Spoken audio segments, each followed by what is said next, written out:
All right, good morning, everyone. Let's go over this really quick. So we want to do just a quick right here, describe three methods you could use to prove that a parallelogram is a rhombus. And the order that you write these in doesn't matter.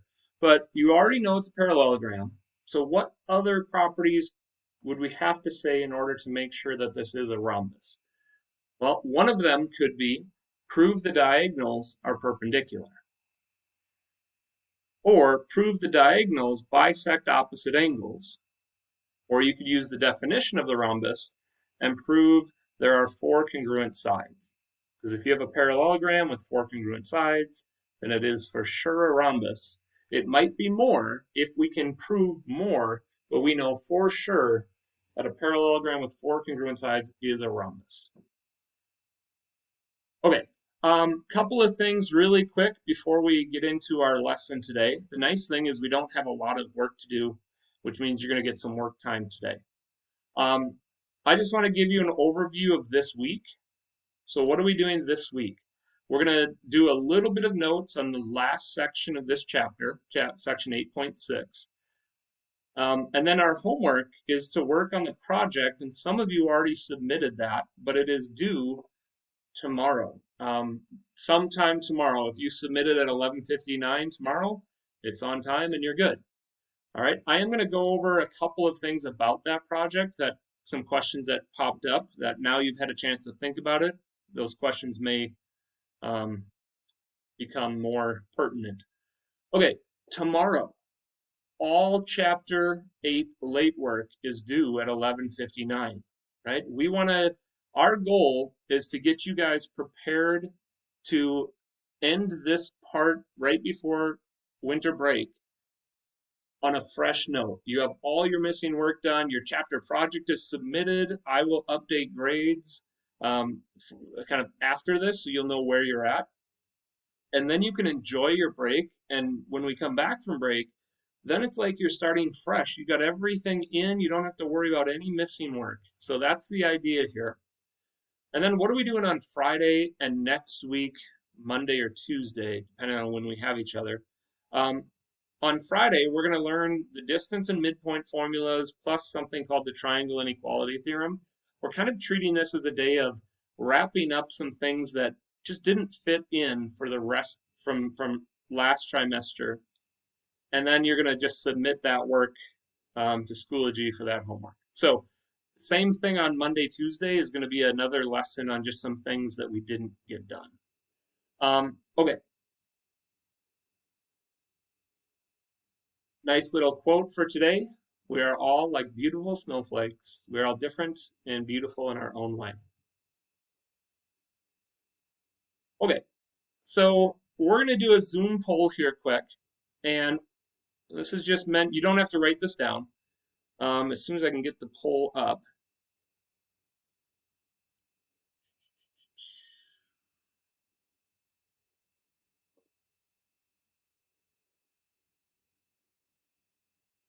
So why don't you guys go ahead and read this? What is the most specific name for a quadrilateral shown at the right? And in your mind, defend yourself, defend why. Why is that a possible option?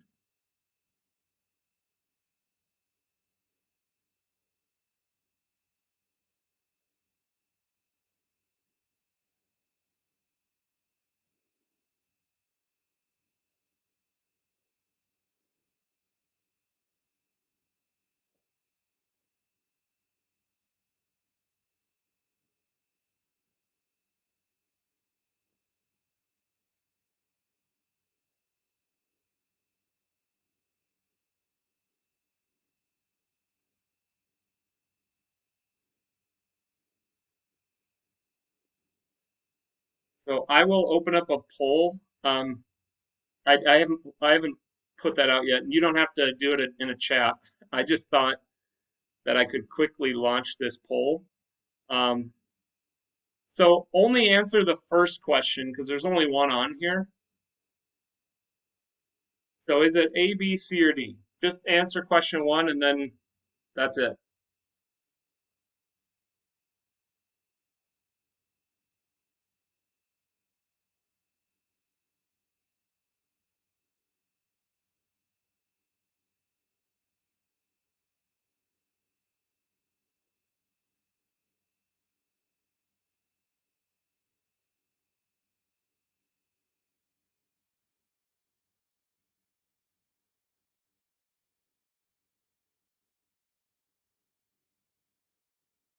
Oh, weird. Okay. Sorry, I'm gonna end it. Um, apparently, okay, I think I know what happens.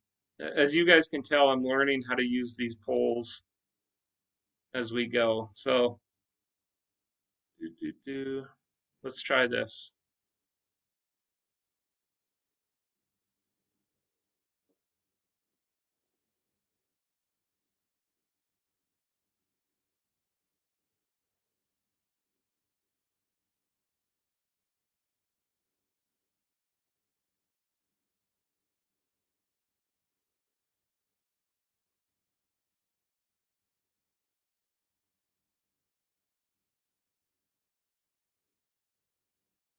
That's why.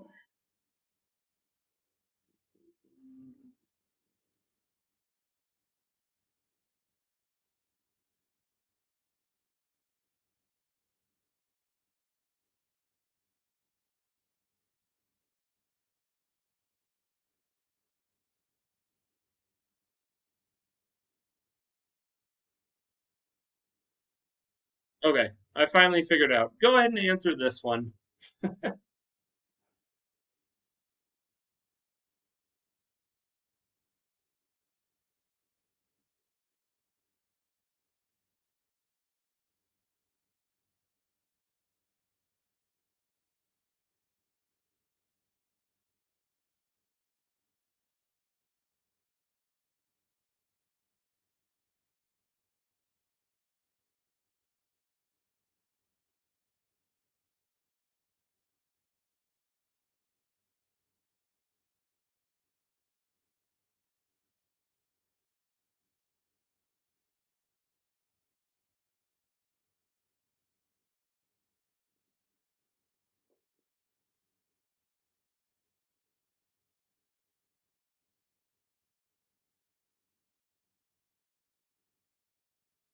All right, we're gonna end the poll here, and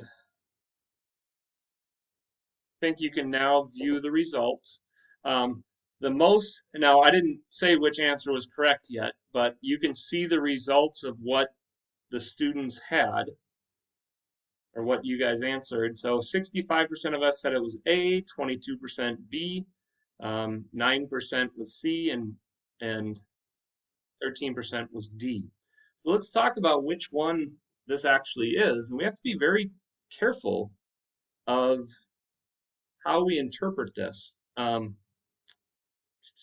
here's what I would do. Let's look at the picture. We have one pair of sides that are parallel, and then the other pair of sides are congruent. But because these are parallel, we can actually make a couple more inferences. If those are parallel lines and they're cut by a transversal, then we know a few things. So I know that consecutive interior angles in parallel lines have to add up to 180. Right? These have to be supplementary. Well, wait a minute. If that's 90, then this has to be 90.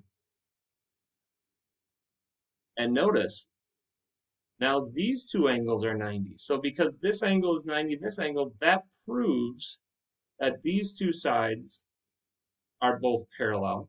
So from that, I could conclude that it is for sure a parallelogram. So I might put a little check mark here. I'm not saying that's the answer, but I know for sure it's not a trapezoid or an isosceles trapezoid because I just proved that I have more than one pair of sides parallel. All right, now I can see why you might have guessed it to be a trapezoid or an isosceles trapezoid because it showed originally, it had shown we had one pair of parallel sides. So it was for sure a trapezoid in just that picture. And then it had the legs congruent. So I could see why you guessed A and C, but look deeper.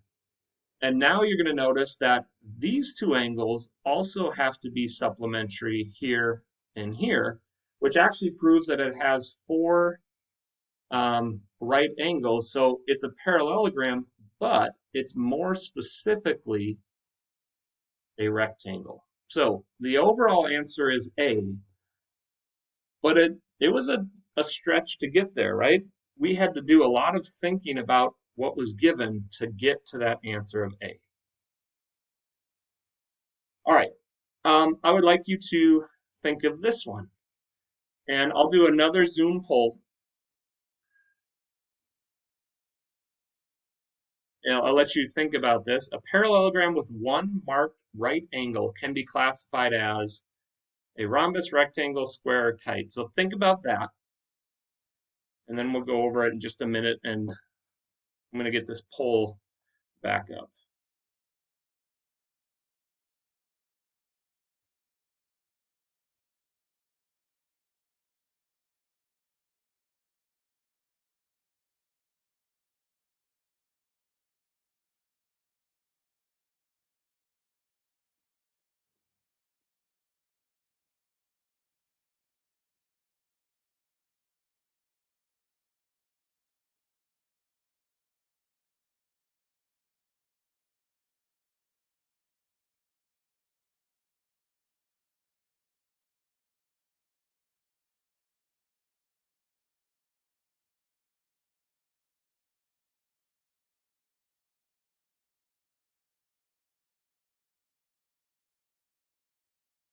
All right. Whenever you're ready, go ahead and answer this one. You put up the poll results. I just did. Yeah, instead of having a new one. Oh, other people are answering it right now. You just have to exit out the poll results. Oh yeah. If you see the poll results, thank you. Just exit out of them yourself. And then I think you should be able to see the new poll.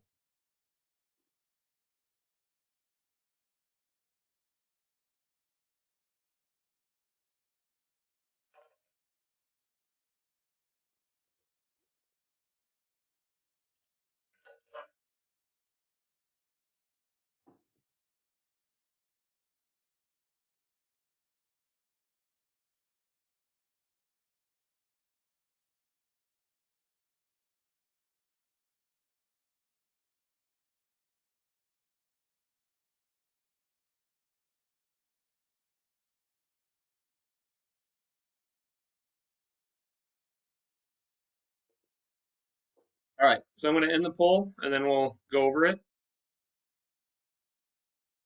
So here are the results. And you can see 8% of people said A, 46% said B, 13% said C, and 33% said D. So here's what I would do in a problem like this. And we did this on purpose. Notice how there isn't a picture. I would draw one, right? So let's draw one, and then let's add information to it to see if that can help narrow down our conclusions. So what do we have? A parallelogram, right? We know for sure that this is a parallelogram. So I'm going to think, well, if it's a parallelogram, opposite sides are parallel and opposite sides are congruent. I could put that in there as well.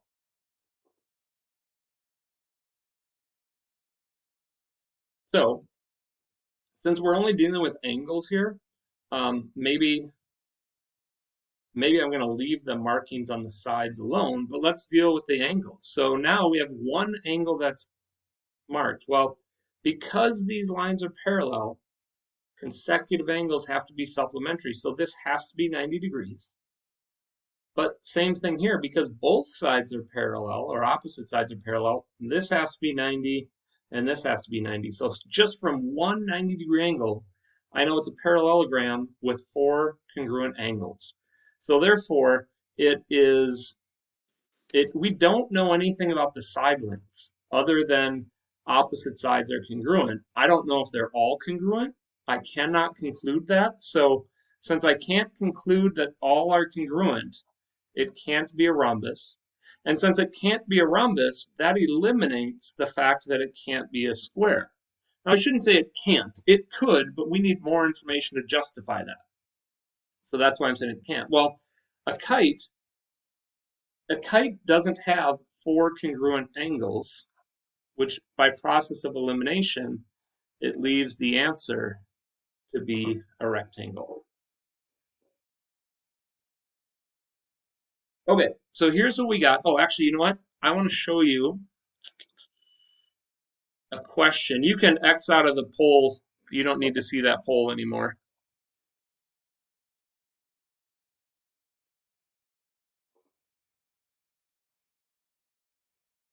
A couple of students had some questions about the project, and I'm just going to address those right now because in a second we're going to, well, I shouldn't say that. We're going to be talking about those later on. Actually, you know what? Why don't we do this? My computer's slow.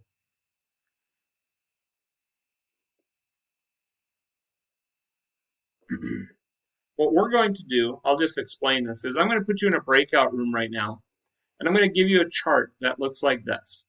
What I want you to do is to have a discussion with your group.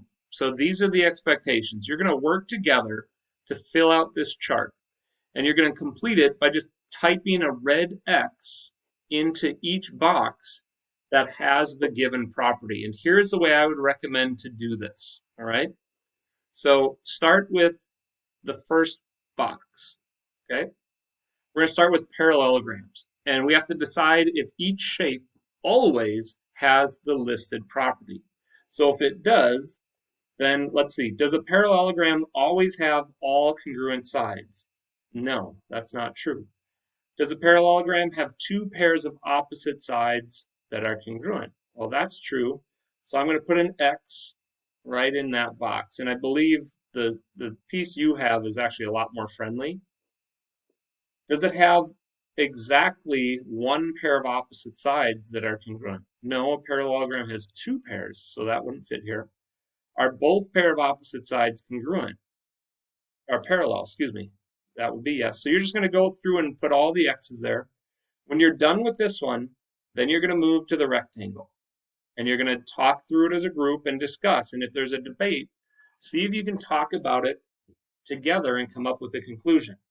And then same thing with a rhombus, a square, a kite, trapezoid, and isosceles trapezoid. And then when you get done, we're going to post the answers and you'll be able to get just some confirmation on that to see how it went for you. So I'm going to put a link and you're going to get a better view. You're going to get this. So you can just literally, anywhere you go, you'll be able to just type the X. Okay.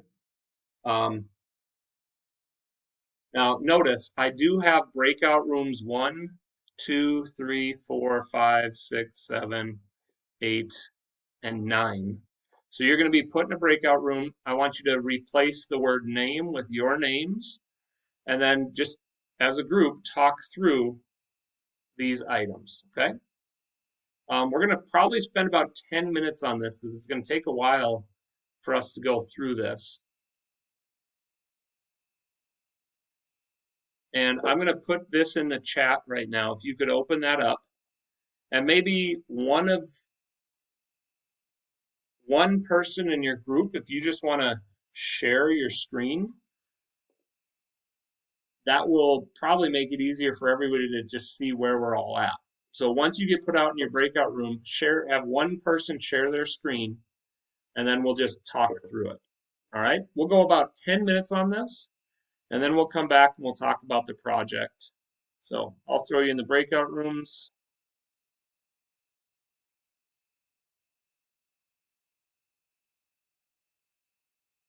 And go ahead.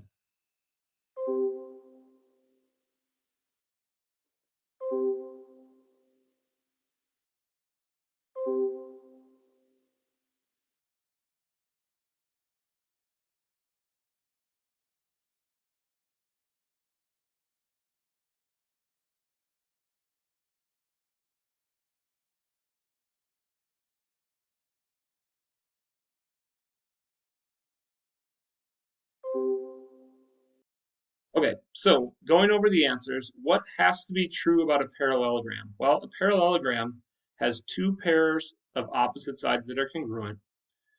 Both pairs of opposite sides are parallel. Both pairs of opposite angles are congruent, and the diagonals bisect. So one of the things to take note of is if it's true for a parallelogram, if these four items are true, aren't rectangles, rhombus, and squares also parallelograms? So technically, all of these, and I'm not sure if it's going to work this way, but if I highlight it, if it's true for a parallelogram, then it has to be true for a rectangle, rhombus, and square. All right, so let's check. Oh, good, it did. So those four items are true for a rectangle, but what else makes a rectangle special? It's more special than a parallelogram because it also has all congruent angles and the diagonals are congruent.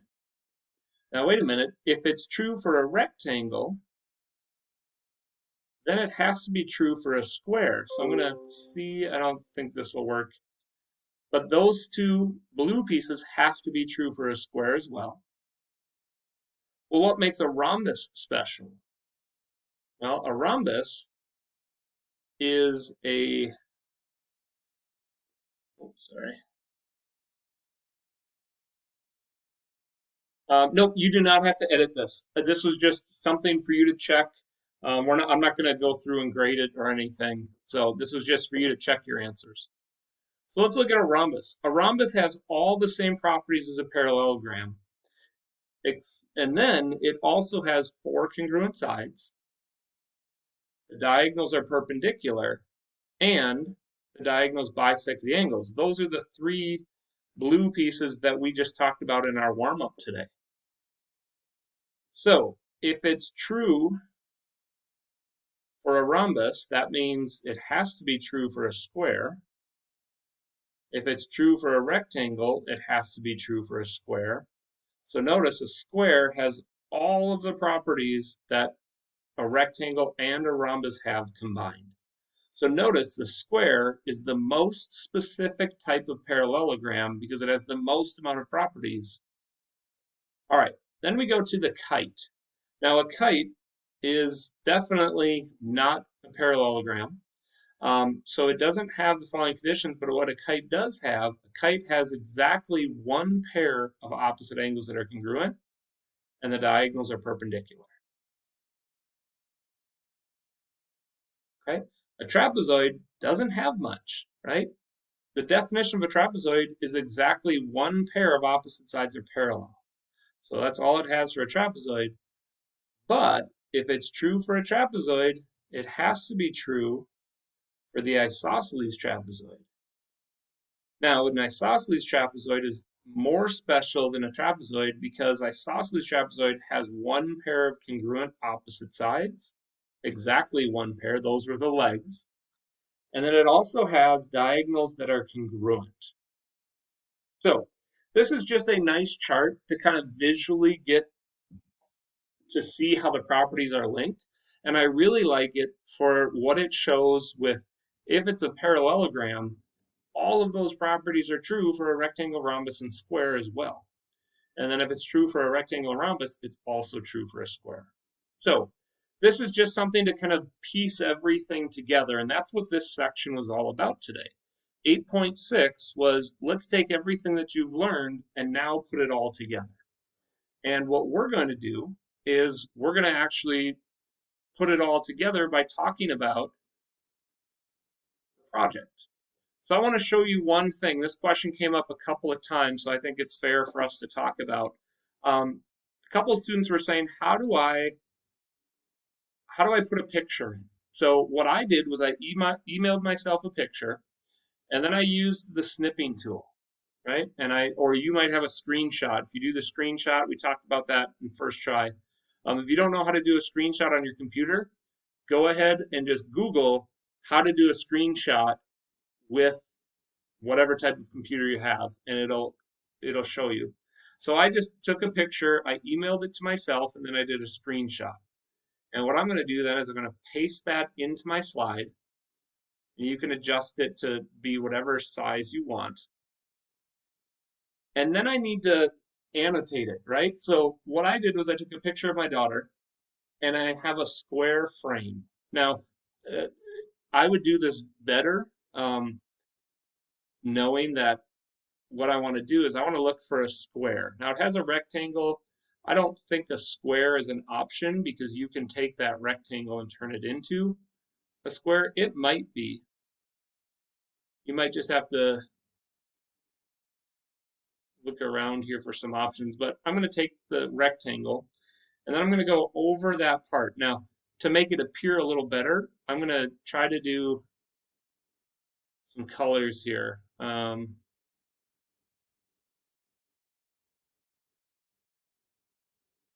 Let's do orange or yellow.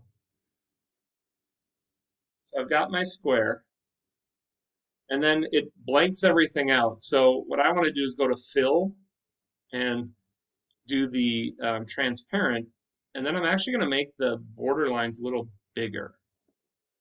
Right, so there's my square. Now, what property would I want to highlight? I need to highlight at least one, but my advice would be do as many as would be necessary. So if I add a line here, and again, you can change the weight of those lines. I think as soon as I put it down. So what I want to do, I want to draw a line. What I might have to do, try that again.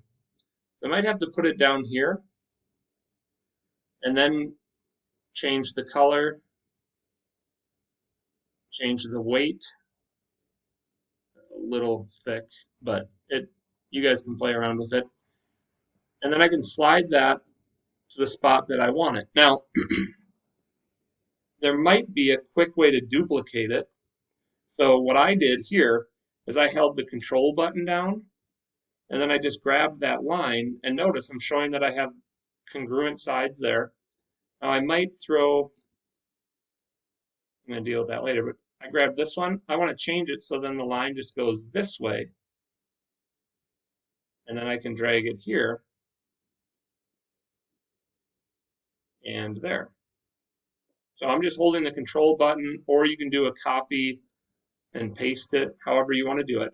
But notice I showed 4 congruent sides. That's one of the properties of the square. And then if I wanted to show the right angles, I could do another right angle, and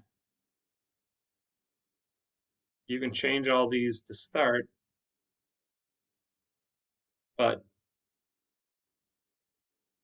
no, maybe you have to put the shape down first. But here, I'm going to just do this as a 90-degree angle box, and then I'll copy it and move it over. And you can also use your arrow to move it up and down. You know what I think I did is I might delete this text box first and then add that in later. That's an example of how you can annotate your picture. So now when somebody looks at this, they're going to say, oh, okay, Mr. Straub was holding a square because it has 4 congruent sides and 4 right angles. I could also put the diagonals in if I wanted to help me out. But notice, I have a picture with myself included. That's your selfie. And then I've got a picture with the shape annotated. The next thing I would do is write a description here. And I deleted that text box. So if I wanted to go back to insert a text box, I could just put it right here. And now I can type. And that might be what I would do is start with a blank piece. You can, if we have a title in there, you can delete it and put it back in. So hopefully that answered some questions. If not, stick around and I can help you out. But here's what we got for the remaining 25 minutes is your job is to work on your Chapter 8 scrapbook project. It's 50 summative points and it's due tomorrow. Now we assigned that a couple days ago. I do want you to be aware that I actually ended up moving it. If you were looking for it, I moved it from week 3. It's right here when you click on our Schoology page. It's right here, so you can click on that. Or if you go to week 3, today's Tuesday, I just moved it here. So when you click on that, you can click on this little button. Yours looks a little different. Click on the project itself, and it'll open up. And then again, it has the rubric and everything, and you can get started on it. And then when you're done, it just will have you submit it. And I can actually see who's already submitted their projects in my classes. So we got 4 people from this hour and 2 from my other hour. Here you can kind of just quickly see what this person did. They're actually not done because they only put 4 or 3 pieces in. So anyways, that's what we got. You have 2 options right now. You can work on this on your own, or you can hang out with me and I can answer questions that you might have on this project. But if you feel like you got it, you know what's going on, then you no longer have to be on Zoom right now. So have a great day. I will be in my office hours. If you have any questions, stop on by from 1 to 2 o'clock today.